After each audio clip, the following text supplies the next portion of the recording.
Okay, we are going to get going with today's webinar on financial wellness for graduating medical students. My name is Jay Weinberg, and before we get going here today, I want everybody to take their telephone out and feel free to scan the QR code on the bottom left-hand side of the screen here. And this way, if you want to reach out to us, you will have us saved as a contact in your cell phone, trying to make things a little bit easier for you. And also, we have a online questionnaire at www.pgy1.com where if you want to block out some time to discuss disability insurance or your specific situation, feel free to complete this questionnaire and then we can figure out a time to talk. I want to thank everybody for logging on today, and also I would like to thank everybody on here for doing what they do in such a crazy time, or I should say what you're going to do in just a couple of months here in such a crazy time. A brief introduction about myself.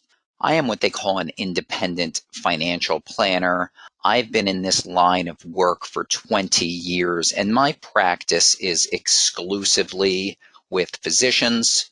In a given year, I lecture to somewhere around 100 or so residency and fellowship programs, and I also lecture to several medical schools as well. And when you start out in residency in just a couple of months here, if you feel that a similar lecture would benefit those in your program, feel free to reach out to me and we can arrange a time to put some type of a lecture on the books for your specific program. For today's webinar, we're going to talk about student loan strategies. We're going to talk about disability insurance. We'll get into home ownership and physician mortgage options, life insurance, and last will be Roth IRAs. And we'll get going on student loans first. So when it comes to student loans for graduating medical students, there's going to be a time frame that you want to be extremely cognizant of.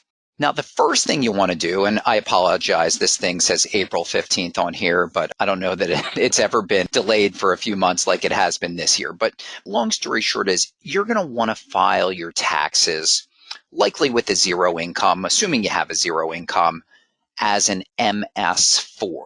Because when you have student loans, the payment for your student loans is going to be based upon whatever your previous year's income is. So if you file your taxes with a zero income as an MS4, it's going to set the stage for a zero payment on your student loans as a PGY1. So like I said, even if you don't have income, you still want to file your taxes with a zero income.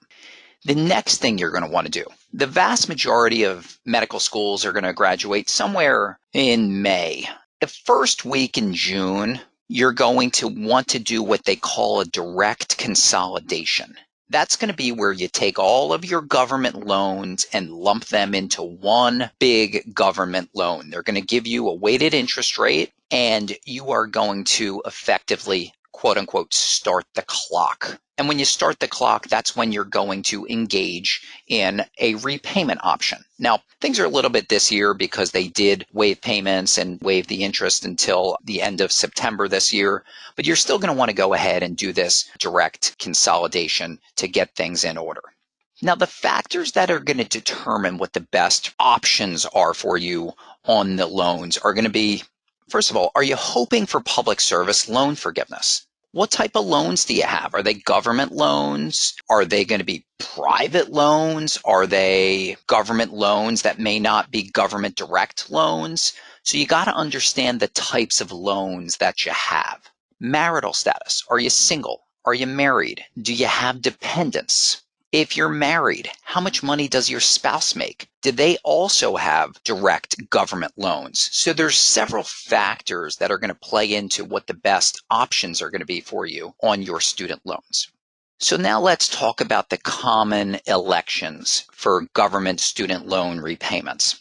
The vast majority of incoming PGY1s are going to likely end up on what they call REPAY, which stands for Revised Pay as You Earn. REPAY is the newest of the income-driven options rolled out by the government. And with REPAY, it's going to be 10% of your household income. Now, this is going to be regardless of your tax filing status. So if you're married and you happen to file your taxes separately, it's still going to go off of whatever your household income is. If you're single, it's a moot point. So it's going to be 10% of your household income. Repay is going to count towards public service loan forgiveness if that's the road that you're going down. The best part about Repay is that there's a credit of 1/2 of your unpaid interest. And we will get into this in just a few minutes. We have a slide specifically for this. Repay is eligible for those of you with direct government loans. Now, one of the downsides of Repay, but it's typically a moot point, is that there's going to be no cap of the 10-year standard repayment on a Repay payment. So what that means is when you are an attending physician, you probably don't want to be on Repay anymore. But for the vast majority of you doing 3, 4, 5, 6, 7, 8 years of training, Repay may be a very favorable option for those quote unquote in training years. Now, when it comes to payments, remember, the payments are calculated based upon your previous year's income. So let's say you're single and you file your taxes with a 0 income as an MS4. That's going to set the stage for a 0 payment on your student loans as a PGY1. As a PGY2, your previous year's income will be half a year of your MS4 and the other half a year as a PGY1. So as a PGY2, your payment will be somewhere in that $50 to $100 per month-ish range. It's not until you are a PGY3 that you are going to have a previous year's full income. And that's when you're going to have the payment of somewhere in that $250 to $300 per month range on your student loans from the government. So that's Repay. The next option is going to be PAYE, which stands for Pay As You Earn. Now, some of the same characteristics and some totally different characteristics between the two of them. Now, with PAYE, it's going to be what they call 10% of your discretionary income. Now, if you're single, it's going to be the same because the household is going to be the same if you're single. But if you are married, discretionary income means that you have the ability to file your taxes separately and only pay based upon your income, not your spouse's income as well. So 10% of your discretionary income. Not everybody is eligible for PAYE. You have to be a quote unquote newer borrower. What that means is that if you had government student loans prior to the fall of 2007, you will not be eligible for PAYE. PAYE does count towards public service loan forgiveness. And like I said before, if you are on PAYE, you can file your taxes separately, and then you would only pay based upon your income and your loan amount. And PAYE is eligible for those of you that have government direct loans. The next option, which sometimes makes sense, but rarely for incoming residents, is going to be what they call a private refinance. Now, a private refinance is when you take your loans away from the government and then align with a company like a SoFi or a Laurel Road. And if there's any chance you're going to be going for public service loan forgiveness, you absolutely do not want to do a private refinance on government loans, because once you take the loans away from the government, you cannot bring them back. And therefore, once they're away from the government, you're not going to be eligible for public service loan forgiveness. And there are some situations where the interest rates may be lower on a private refinance than where they may be with the government. The last of the common elections is what they call forbearance. And this is essentially punting or not doing anything on your student loans. With this, you're not going to be making payments. The interest is going to capitalize. You're not going to be clocking time towards public service loan forgiveness. And if at all possible, you want to try to avoid being on forbearance. So what should you be doing on your loans? Well, if you're single and you have a very small amount of government direct loans and you have income of that of a resident or fellow, you're really not going to get it wrong no matter what you do. You could do PAYE, you could do repay, or you could potentially do a private refinance as long as you're not going for public service loan forgiveness. So you're not going to get it wrong if you have a very small loan amount. If you are single and you have government direct loans more than $100,000 and you have income of that of a resident or fellow, you're going to want to likely be on repay.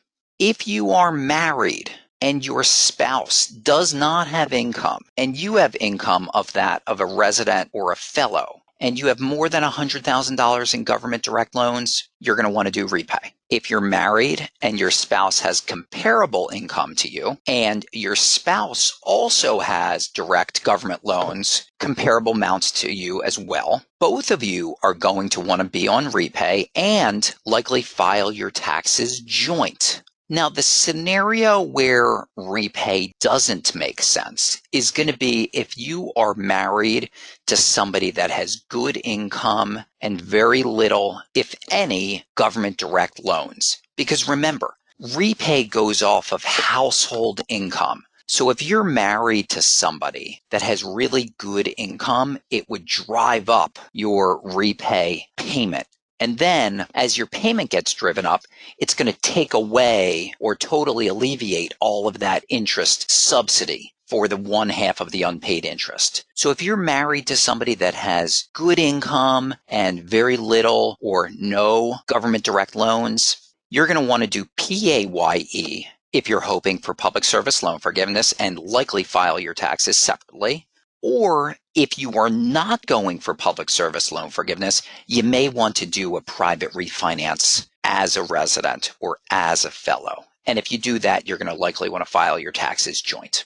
Here's an example of how repay works. So let's say you have $200,000 of government direct loans at 6%. That'll get you $12,000 a year of interest. And let's say you're a PGY3 and you have a repay payment of $250 per month. That's going to be a payment of $3,000 for the year.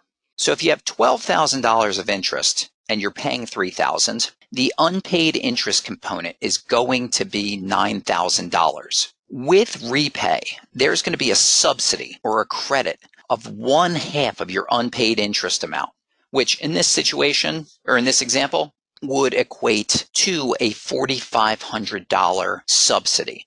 So rather than your loans growing from $200,000 to $209,000, they would grow from $200,000 to $204,000. Now, if you can get 3, 4, 5, 6 good years out of repay, you may be able to save $20, $30, $40, maybe $50 or $60,000 on the back end if and when the time comes to pay these loans back.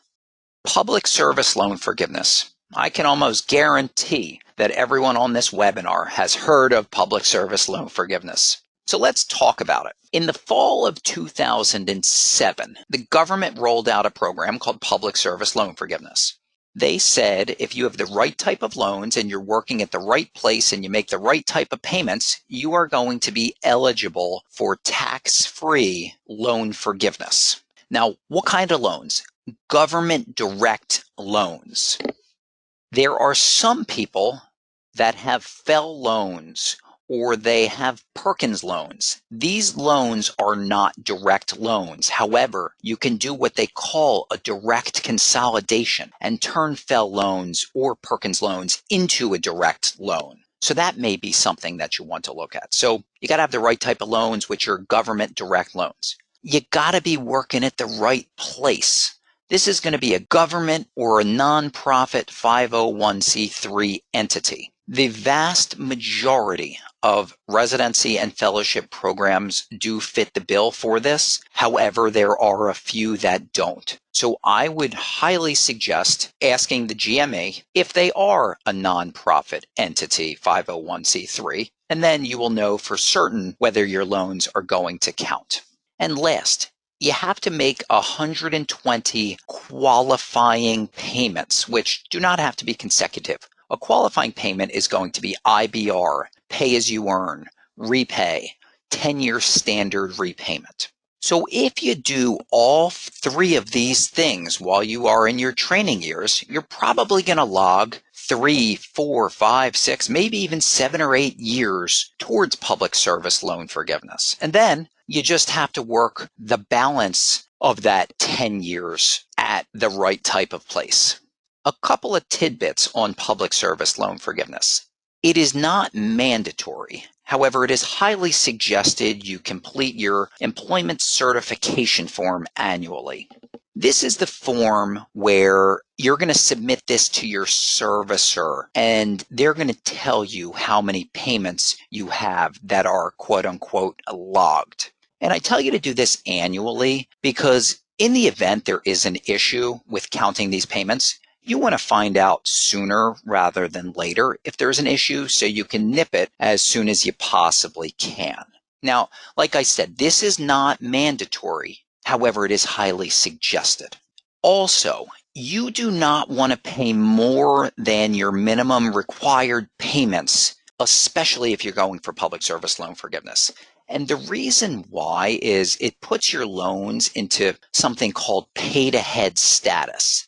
And when your loans are in paid-ahead status, it sort of messes with the systems that they use to calculate your amount of qualifying payments. So you may think that you have, say, 50 or 60 payments that qualified, and then your loan servicer may tell you that you have, 6 or 8 or 10 payments that qualified. And oftentimes the reason for that is you were paying extra on your loans and you ended up in paid-ahead status. So pay whatever your minimum required payment is, and in the event that you have paid extra in the past, you're probably going to want to reach out to your servicer and see if they can fix these payments so they do count. Another tidbit about paying extra. If you are on repay and you want to pay extra for your student loans, you're actually taking away from that subsidy that they give you for 1/2 of the unpaid interest. So you may be better off keeping that money to the side or maybe getting some money into a Roth IRA. But think twice about paying extra on your loans, especially if you're on repay, because it's going to take away from that subsidy. A couple of years ago, there was an article about public service loan forgiveness saying that 99% of the people that went for public service loan forgiveness were not eligible or did not qualify. And there's a couple of different ways you can look at that article. And I look at it like the silver lining was that 1% of people did qualify. The program is alive and well. And if you read farther into that article, it said that many of the people that went for public service loan forgiveness, they didn't have the right type of loans. Some of the people, they weren't making the right type of payments. And it even said that a lot of the people couldn't even fill out the paperwork properly. But the silver lining is that there were many people that did qualify for public service loan forgiveness. And personally, I do know somebody that qualified. So as this program matures, you are going to see more and more and more people every year that do qualify for public service loan forgiveness. And also, once in a while, you'll hear some banter coming out from Washington, D.C. about the public service loan forgiveness program. So I can tell you that the past 3 budget proposals have included grandfathering in those of you that are going towards public service loan forgiveness. So just because somebody says something in Washington, D.C. about public service loan forgiveness, that doesn't mean that they are getting rid of this program. Congress has the final say as to what happens with this program, and they have not yet said that they are getting rid of it. Private refinance, where does this make sense? So if there is no chance you are going for public service loan forgiveness on government loans, you may want to consider a private refinance. If you have a really good credit score, you may want to consider a private refinance. If repay is not a favorable option and you're not getting much, if any, unpaid interest subsidy, that may be a time where you look at a private refinance. If you have high interest rate private loans, that may be a terrific time to engage in a private refinance.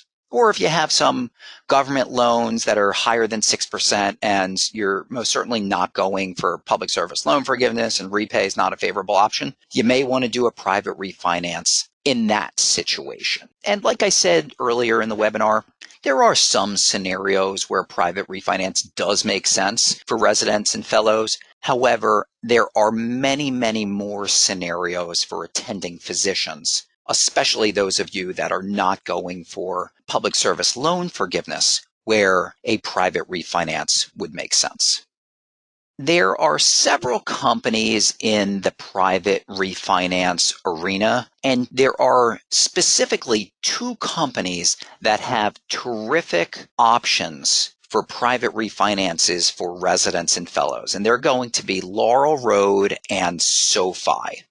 Laurel Road and SoFi have programs where if you are a resident or a fellow, you can do a private refinance and you only have to pay $100 per month on your loans while you are in your training years plus 6 months after your training years. So if you have some really high interest rate private loans and they're going to come into like full repayment in just a few months, that would be a great opportunity for you to do a private refinance on them and likely bring the interest rate down and lock yourself into a payment that's going to be $100 per month rather than, whatever, $500,000, $2,000 a month payment that it could be if you were to stick with whatever private loans you currently have. And then some of the other companies in the space, in addition to Laurel Road and SoFi, are going to be Common Bond and Splash, and there's some others as well. They have very good programs. However, they do not have programs that are specifically marketed or designed for the resident or fellow physician that has limited cash flow.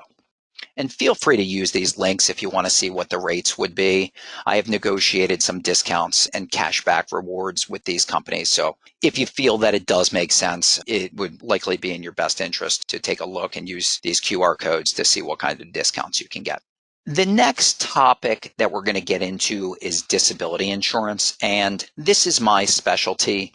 I've been in this line of work for 20 years, and I am an independent broker, which simply means I work with different insurance companies. And we're going to talk about several different aspects or factors to consider when looking at disability insurance. The first thing within a disability insurance policy that you want to be extremely cognizant of is what they call own occupation. Own occupation is the litmus test that the insurance companies use to say, okay, well, if something were to happen to you, would we have to pay out on this policy or not? Now, if I were to show you 5 different policies from 5 different companies, they're all going to have different wording for this thing called own occupation. It's not a one-size-fits-all. It's not like a gallon of gasoline where it doesn't matter what gas station you're going to get it from because it's going to do the same for your car. This is specific to the company and it's specific to the policy. And you better get it right because the own occupation wording in a policy, this is going to dictate whether you would be able to collect or not if something were to happen to you. So the highest level of own occupation is what they call medical specialty specific own occupation. And let me give you an example of this. Let's just say you are an orthopedic surgeon and for whatever reason something happens to you and you can't do your orthopedic surgeries. If you can't do your surgeries, you are going to be able to receive full benefits on this policy even if you still stay in medicine or if you totally exit medicine and do something else. So if you can't do whatever your medical specialty is or whatever your skill set is within that medical specialty, you are going to be able to receive full benefits on that policy and earn a full paycheck doing whatever else you do, whether if it's in medicine or totally outside of medicine. And there's even one company that specifically accounts for procedures or surgical procedures and hands-on patient care. Another type of own occupation that I always like to explain is what they call modified own occupation. And this definition is extremely misleading or deceiving.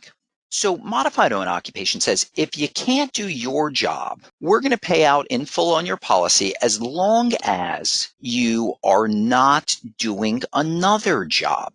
Take a step back and think about that. So in the event you do something else, it's going to either disqualify you from receiving benefits or limit the amount of benefits that you can receive from the policy. I have yet to meet a physician that was comfortable with a modified own occupation policy. However, I can tell you that there are several policies out there that have this wording. And unfortunately, when people get this wording, they have no idea that they have it. And I know this because I have people that want me to do a review of their policy, and it happens to be a policy that has this type of wording, and they are flabbergasted when they figure out what the wording is within the policy.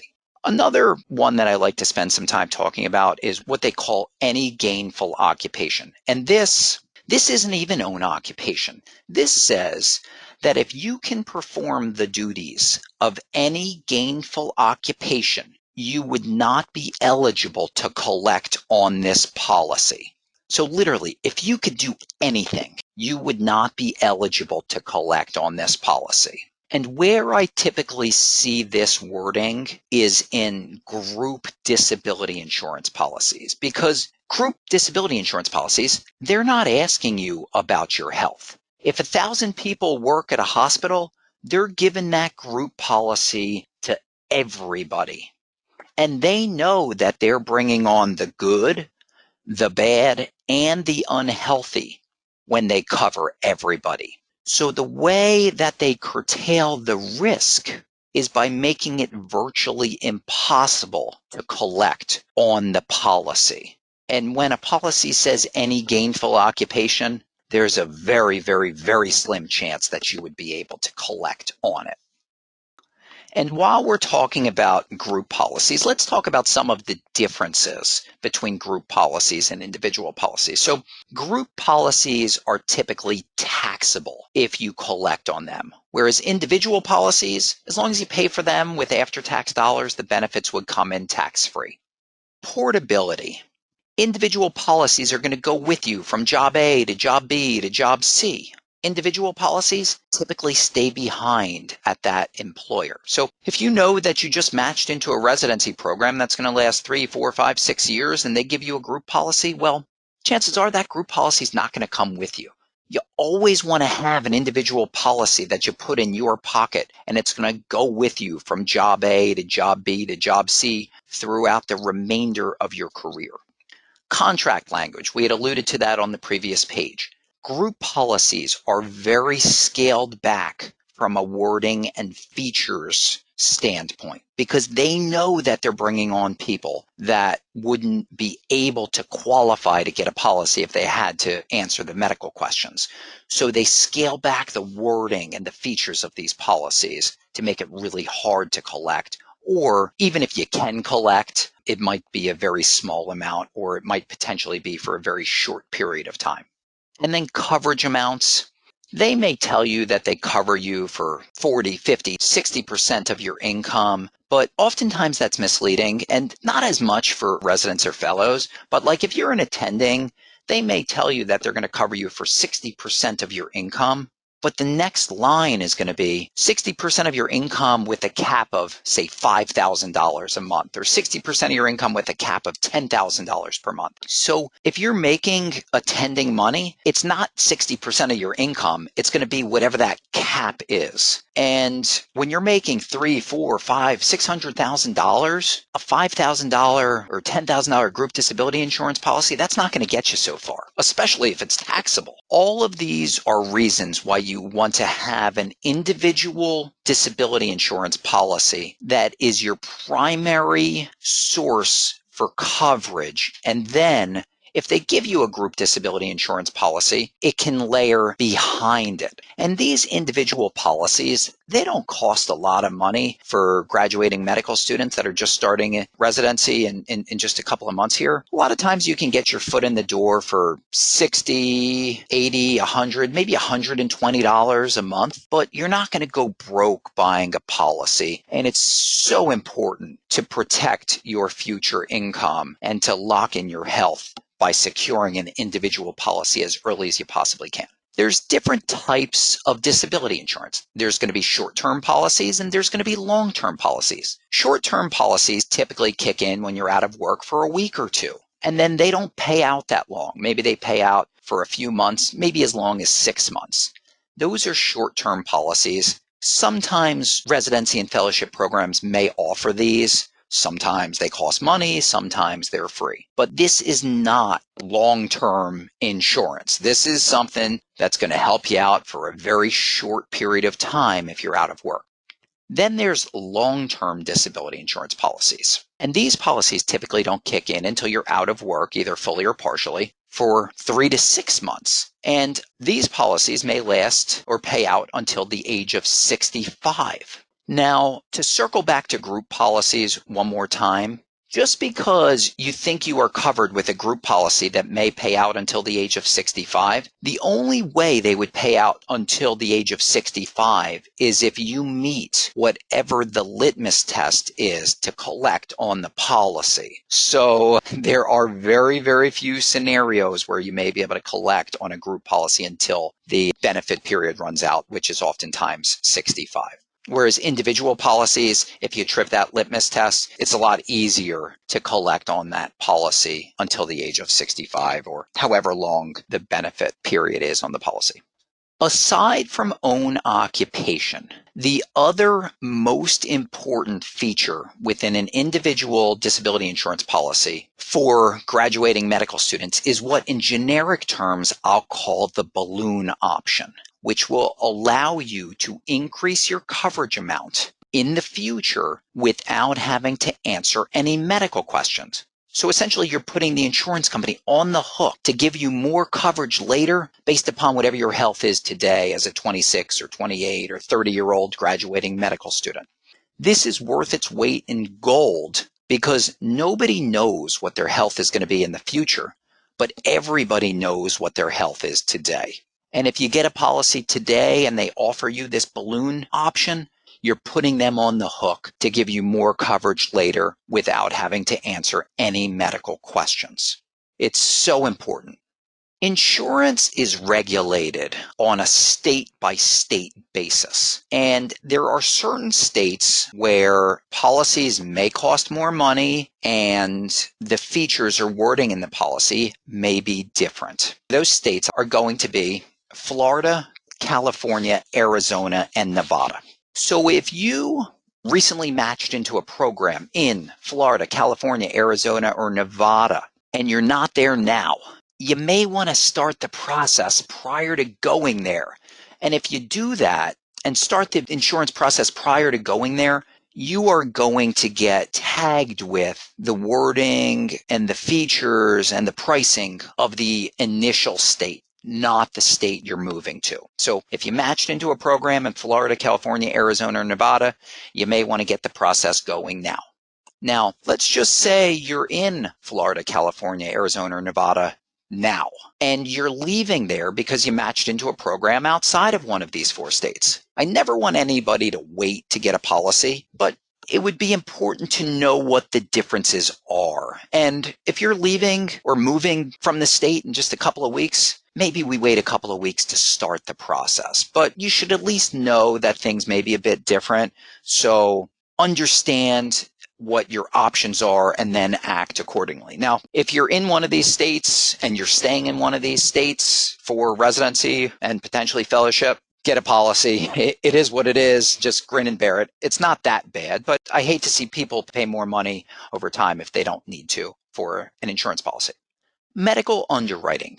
If you're 25 or 30 years old and you get a disability insurance policy, the insurance company wants to know who they are aligning themselves with over the next 20 or 30 or 40 years. And in doing so, they're going to ask you some health questions. They want to know, what's your current health? Have you had any surgeries? What's your family history? Do you have any pre-existing medical or psychological conditions? They're going to take a look at the pharmacy database. And I always like to elaborate a little bit on this one. Please, whatever you do, do not self-prescribe yourself. When you go to get a disability insurance policy, it's all there in the pharmacy canvas. And if they see that you've been self-prescribing, it's not a good thing. Now, there's certain things that we can overcome, like an antibiotic, or let's say you were going traveling out of the country and you prescribed yourself something proactively just to bring with you.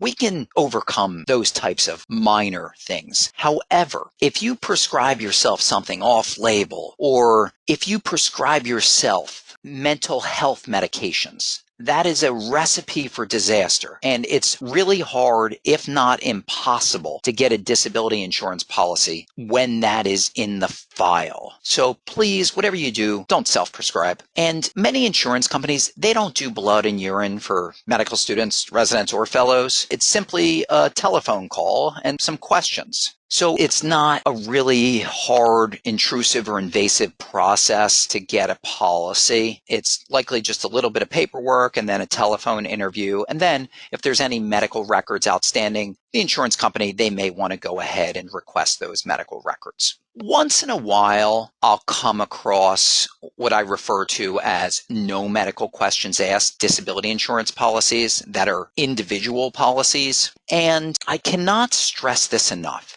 If you are in good health, or you have very, very minimal health issues, these no medical questions asked policies are not going to be in your best interest. The only time you should get one of these no medical questions asked policies is when you have a somewhat severe issue where it would really impact your ability to get a strong individual policy. Because these no medical questions asked policies, they're scaled back in various wording features, and oftentimes they have higher pricing attached to them. So there is a time and a place for them. I just want to make sure that those of you that need these policies get these policies, and those of you that don't need them don't get them.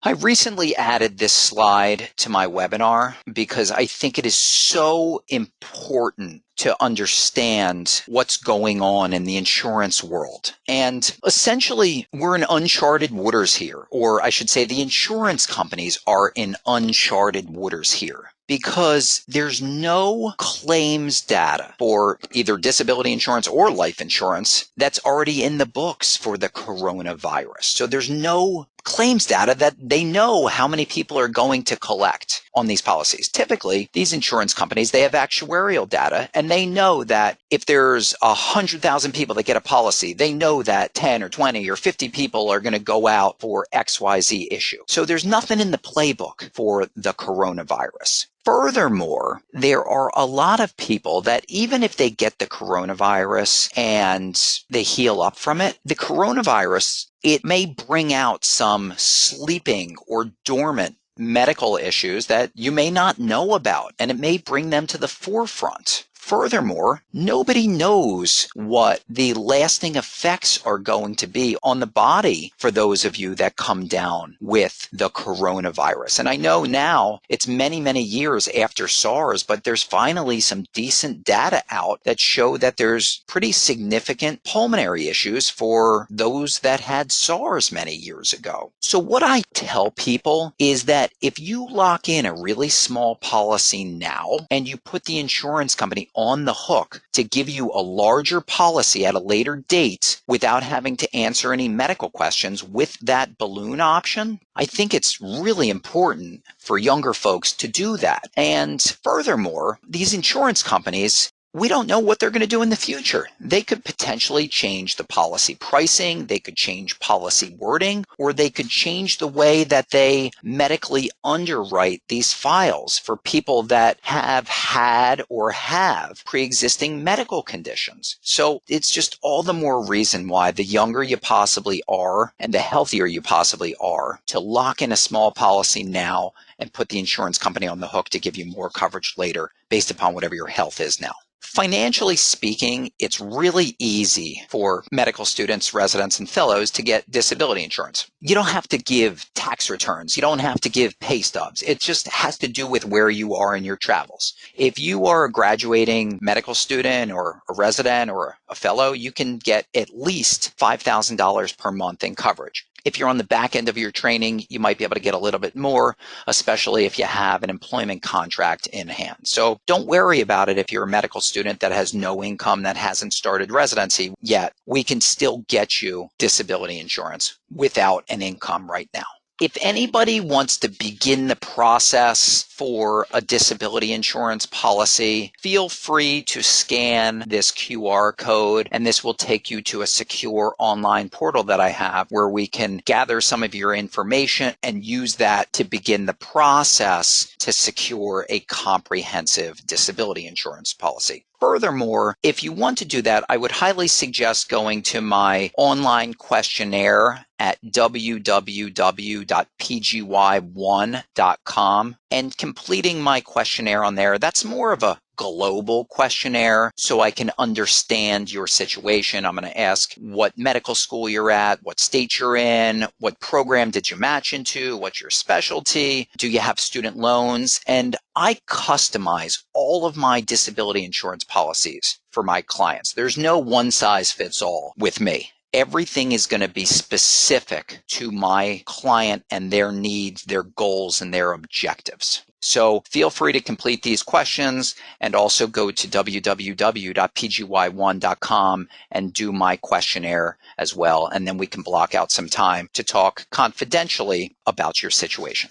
The next topic we're going to get into is home ownership. I am not a realtor. I am not a mortgage broker. I am a financial planner. But with that said, home ownership is something that many graduating medical students contemplate. Should I buy? Should I not buy? Would it be better off to buy? Would it be better off to rent? So there's certain things you need to take into consideration. How many years is your training going to be? Did you match into a 3-year emergency medicine residency? Or are you doing 7 years of neurosurgery? Are you doing 5 years of urology? It really depends on how many years your training is. A lot of people say that if you know you're going to be somewhere for 5 years, the numbers typically make sense to consider purchasing. But if you're going to be somewhere for 3 years or 4 years, you may want to consider renting, because the last thing you want to have to do is buy a place now and then in 2.5 or 3.5 years, you're going to have to sell it. And there's a lot of rigmarole that goes into that. So I would say 5 years or so for training is where you should likely start thinking about purchasing as opposed to renting. And you also have to take into account what geographic location you're going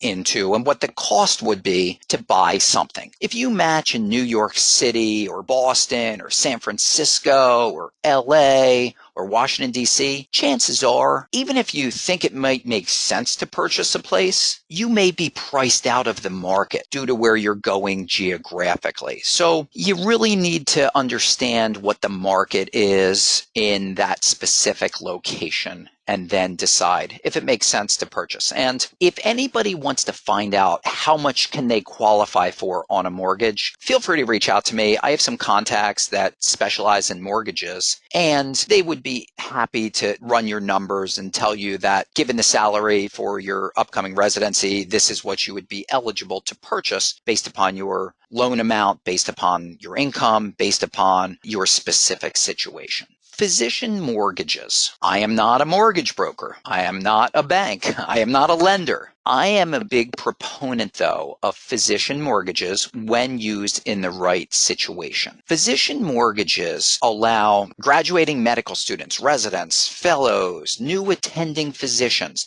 They allow you the ability to purchase a place with less restrictions than some of the other types of mortgage products that may be on the market today. And with physician mortgages, let's just say that the interest rates are going to be competitive. I've seen them where they've been lower than other types of mortgage rates. I've seen them where they're a little bit higher, but let's call them competitive. A lot of times you can purchase a place using a physician mortgage with a 0% or a 5% down payment. And that's huge because there's not a lot of graduating medical students that have $20 or $40 or $50,000 burning a hole in their bank account as a down payment on a place. So physician mortgages, when done through the right lender or bank, oftentimes have very low or no down payments. Private mortgage insurance. This might as well be a 4-letter word, even though it's only 3 letters. This is a cost or a fee over and above whatever the cost of a regular mortgage would be, so that if you go bad on your mortgage, it's insurance on it, so everybody else gets made whole. And if you get a good physician mortgage from a favorable lender in the space, there's not going to be PMI on that mortgage. And for recently matched medical students, you can use your match letter to qualify your income or your upcoming income to purchase a place. And like I said on the previous slide, I don't do mortgages. I'm not a realtor, but I can put you in touch with certain people that do specialize in physician mortgages. And I can also, in certain geographical areas, put you in touch with realtors that specialize in working with physicians. So feel free to reach out to me and I'd be more than happy to make some introductions for you if this is something you want to discuss. Life insurance. Are you married? Do you have dependents? Do you have co-signers on loans? These are typically the times when you really need to get life insurance. And there's a difference between needing life insurance and wanting life insurance. I can tell you now, I have countless physicians that don't necessarily need life insurance, but want to get life insurance with the coronavirus outbreak. So if you trip the litmus test on any of these 3 items, you should have life insurance, or maybe you don't, but you still want to get a policy. In addition to disability insurance, I also specialize in life insurance, and I work with over 20 life insurance companies. So I'm happy if you want to block out time on an individual basis to talk about life insurance. There's different types of life insurance policies. There's term life insurance where you get it for a specified period of time. You're going to get 10-year, 15, 20, 25, or 30-year term insurance. And then at the end of that term or at the end of that period of time, the policy is going to go away. When you are young and when you have restricted cash flow but need a decent amount of life insurance, you absolutely want to align yourself with a term life insurance policy. And let me just throw out some super rough numbers. Like if you're 30 years old and you are in very good health and you were to get, say, $1 million of 20-year term insurance, it might cost you $300 or $350 per year. If you get $1 million of 30-year term insurance as a healthy 30-year-old, maybe it's going to cost you $600 or $700 per year. And so term insurance is extremely affordable and oftentimes what residents and fellows are going to get when they need a decent amount of coverage and have restricted cash flow. There's other types of policies out there. They call them permanent life insurance policies, and these are quote unquote forever life insurance policies. There's whole life, there's variable life, there's universal life, there's indexed life. And I'm not saying whether these policies are good or bad, but there's a time and a place for them. And for the 25 or 30-year-old resident that's just looking to get a decent amount of coverage and doesn't have a lot of money, you're going to want to go with term life insurance. The last topic we are going to get into today is Roth IRAs. A Roth IRA is one of the best retirement planning vehicles you can do when you are not making a lot of money now, but have every intention of making good money in the future. Because with Roth IRAs, you're putting in after-tax dollars, which means you're in a really low tax bracket now.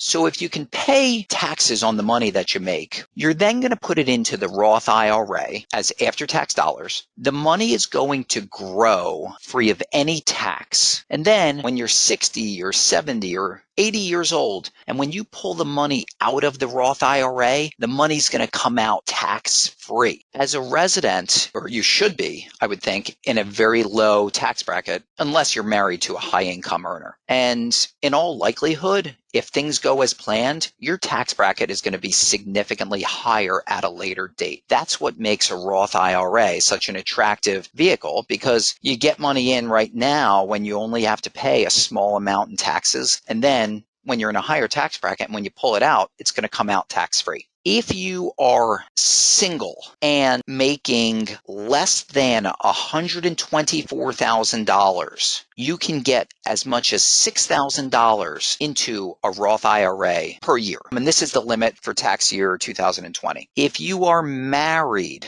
and you make less than $196,000, both you and your spouse can each get $6,000 into Roth IRAs in your respective names. What trips people up is when you are married and you file your taxes separately. And if you make more than $10,000 of income, then you would not be eligible to get money into a Roth IRA. And let's say that there may be some other ways to get money into Roth IRAs, which I'm not going to get into today, but there are some other ways out there that you can potentially get some money into Roth IRAs. Furthermore, you need to have earned income to get money into a Roth IRA.